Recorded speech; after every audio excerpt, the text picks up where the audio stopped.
শান্তিনিকেতন সফরের দ্বিতীয় দিনের সকালবেলায় ডালপুরি আর তরকারি দিয়ে ব্রেকফাস্ট করে আমরা সবাই সেজেগুজে বেরিয়ে গেছিলাম বাকি জায়গাগুলো ঘুরে দেখার জন্য, যার তালিকায় প্রথমেই ছিল শান্তিনিকেতন ডিয়ার পার্ক। শান্তিনিকেতনের লাল মাটির পথ, ছায়া ঘেরা শাল পলাশের বন আর রবীন্দ্রনাথের সৃষ্ট এক শান্ত আবহাওয়ার একদম মাঝখানেই রয়েছে শান্তিনিকেতন ডিয়ার পার্ক। এই ডিয়ার পার্ক যেন প্রকৃতি আর নীরবতার এক সুন্দর মিলনস্থল। ডিয়ার পার্কে ঢুকলেই প্রথমেই যে বিষয়টা নজরে পড়ে তা হলো চারপাশে সবুজে ঘেরা প্রশান্ত পরিবেশ, বড় বড় গাছ, পাখির ডাক আর হালকা বাতাস, সব মিলিয়ে মনটা একেবারেই শান্ত হয়ে যায়। শহরের কোলাহল থেকে দূরে এসে এখানে দাঁড়ালে মনে হয় সময়টা যেন কিছুক্ষণের জন্য থেমে গেছে।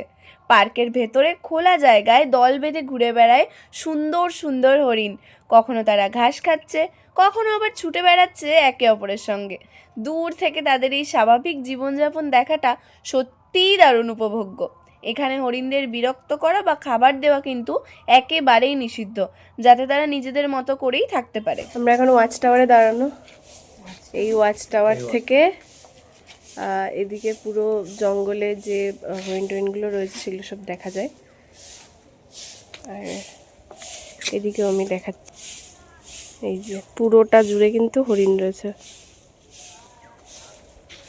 আর কিছু কচ্ছপও আছে বোধহয়। এখানে একটা অ্যাকোরিয়াম আছে, অ্যাকোরিয়ামেও যাবো একটু পর। জঙ্গলটা বেশ সুন্দর। এটা বীরভূম ফরেস্ট ডিপার্টমেন্টের একটা ওয়াইল্ড লাইফ স্যাংচুরি। দেখি আরও যা যা দেখাবো সব তো পরের ভিডিওতে আসবেই। যারা প্রকৃতি ভালোবাসেন বা ফটোগ্রাফি করতে ভীষণ পছন্দ করেন কিংবা শান্ত পরিবেশে কিছু সময় কাটাতে যান, তাদের জন্য কিন্তু ডিয়ার পার্ক একেবারেই আদর্শ জায়গা। সকালের দিকে বা বিকেলের নরম আলোতে পার্কটা আরও বেশি সুন্দর লাগে। ক্যামেরায় ধরা পড়া সবুজের নানান রং আর হরিণদের নির্ভর মুহূর্ত মনকে কিন্তু শান্তও করে দেয়। তবে আগেই বলে রাখি, শান্তিনিকেতন ডিয়ার পার্ক কিন্তু কোনো জাঁকজমকপূর্ণ পর্যটন কেন্দ্র নয়। এটা শুধুমাত্রই প্রকৃতির কোলে একটু নিঃশ্বাস নেওয়ার জায়গা।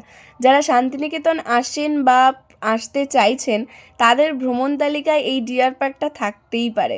এখানে এসে ভীষণ আনন্দ করতে পারবেন, কারণ এখানে এসে শুধু ছবি নয়, সঙ্গে করে নিয়ে যাওয়া যায় একরাশ শান্তি আর অনেকটা ভালো লাগা। তবে হ্যাঁ, এখানে ঢুকতে কোনো টিকিট লাগে না, কিন্তু একটা আইডি অবশ্যই ক্যারি করো। আর ভিডিওটা ভালো লাগলে লাইক, কমেন্ট, শেয়ার অবশ্যই করো।